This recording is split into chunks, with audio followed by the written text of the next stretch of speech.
আলিফ লাম মিম র।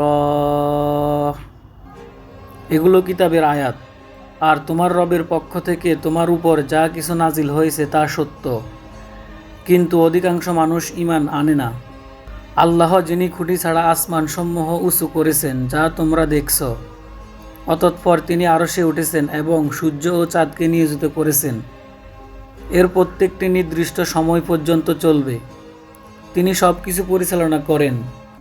আয়াতসমূহ বিস্তারিত বর্ণনা করেন, যাতে তোমাদের রবের সাক্ষাতের ব্যাপারে তোমরা দৃঢ় বিশ্বাসী হতে পারো। আর তিনিই জমিনকে বিস্তৃত করেছেন এবং তাতে সুদৃঢ় পর্বতমালা ও নদ নদী স্থাপন করেছেন। আর প্রত্যেক প্রকারের ফল তিনি জোড়ায় জোড়ায় সৃষ্টি করেছেন। তিনি রাত দ্বারা দিনকে ডেকে দেন। নিশ্চয়ই যেই কম চিন্তা ভাবনা করে তাদের জন্য এতে নিদর্শনাবলী রয়েছে। আর জমিনে আছে পরস্পর পাশাপাশি ভূখণ্ড, আঙ্গুর বাগান, শস্য ক্ষেত, খেজুর গাছ, যেগুলোর মধ্যে কিছু একই মূল থেকে উদ্গত আর কিছু ভিন্ন ভিন্ন মূল থেকে উদ্গত, যেগুলো একই প্রাণী দ্বারা সেচ করা হয়। আর আমি খাওয়ার ক্ষেত্রে একটিকে অপরটির তুলনায় উৎকৃষ্ট করে দেই। এতে নিদর্শন রয়েছে ওই কওমের জন্য যারা বুঝে। আর যদি তুমি আশ্চর্য বোধ করো, তাহলে আশ্চর্যজনক হলো তাদের এই বক্তব্য, আমরা যখন মাটি হয়ে যাব তখন কি আমরা নতুন সৃষ্টিতে পরিণত হব? এরাই তারা যারা তাদের রবের সাথে কুফরি করেছে। আর ওদের গলায় থাকবে শিকল এবং ওরা অগ্নিবাসী, তারা সেখানে স্থায়ী হবে।